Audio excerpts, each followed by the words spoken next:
E às vezes o paciente tem isso. Por exemplo, eu tenho muitos pacientes que ele tem uma doença neurocirúrgica, a gente operou um tumor e ele ficou com a sequela comportamental.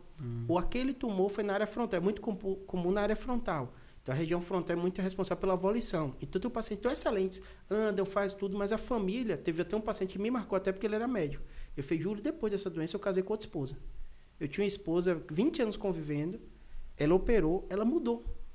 E a região frontal é muito responsável por Mas isso. isso seria um erro da cirurgia ou seria uma consequência quase natural porque mexeu ali? É o local que o tumor está, O cérebro, só para a gente entender, quando o senhor fala frontal... Essa região aqui da frente. E porque é mais sensível? É porque é justamente a área responsável pelo comportamento. Quando a gente olha o nosso cérebro, tem áreas que elas se destacam. Então, a área responsável pela linguagem, por exemplo, quando alguém tem um AVC... Teve muita gente famosa que falaram agora, né? Tá com afasia. Afasia é o quê? Aqui a gente tem, por exemplo, só para eu entender, né? A gente tem frontal, a parte... que é da frente, occipital, que é de trás. Essa aqui a gente chama parietal. Aqui dá para ver melhor, porque tá vendo?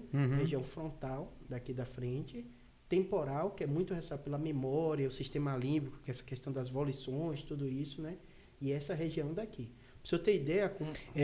Desculpa, só, esses desenhos que tem aqui são outras partes ou é só uma ilustração de cores? Não, são outras partes. Isso seria o quê, por exemplo? Tudo que é mais cinza, que a gente chama substância cinzenta. A gente fala, perdeu massa cinzenta, essa parte daqui. Isso aqui a gente chama substância branca, que são responsáveis pelas conexões.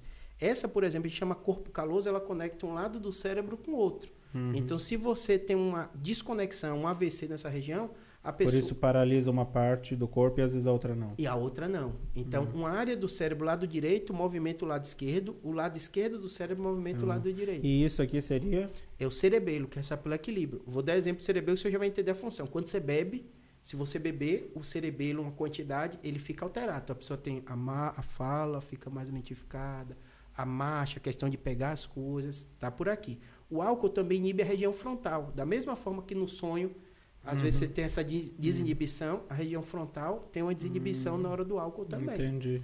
O cerebelo é muito essencial para essa parte do equilíbrio, da marcha. Por isso que a direção é tão preocupante quando alguém... Porque ela perde essa noção. Porque perde a noção de espaço. O cerebelo é responsável justamente por essa modulação da motricidade. Então, equilíbrio, tudo isso entra nele. Nesse contexto, por exemplo, quando alguém cai e bate a cabeça, existe alguma parte pior, por exemplo, para que ela batendo aquela parte, a chance dela ter grandes sequelas é maior? Ou qualquer parte é sempre danosa? Sim. Eu até brinco quando o paciente pergunta isso, eu falo assim, volte para sua avó que ela vai te dar algum conselho que faz sentido.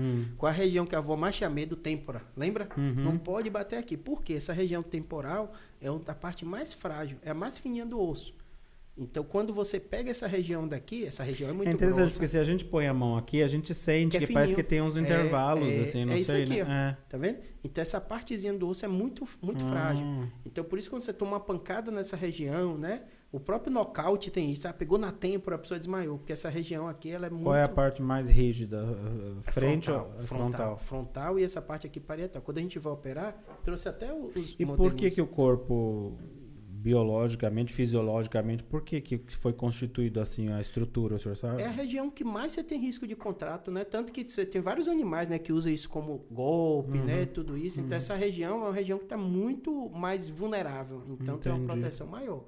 É óbvio que, assim, depende de espécie para espécie, mas se você olha, assim, o ser humano, o cérebro dele, há uma proteção, a coluna também, né? Então, a gente vira aqui atrás, né? Você vê que tem uma parte óssea tão grande para a medula estar aqui no meio, sendo protegida. Então, você tem um arcabouço muito, muito importante.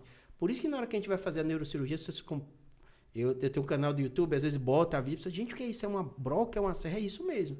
Porque para você acessar a parte do cérebro, você tem que vencer toda essa barreira óssea.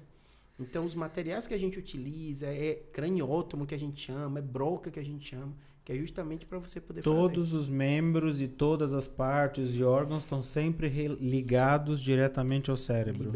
Diretamente ao cérebro. Então, uma pessoa funciona sem algum órgão, mas nunca sem o cérebro, exatamente. Sem o cérebro é impossível ter qualquer tipo de conexão.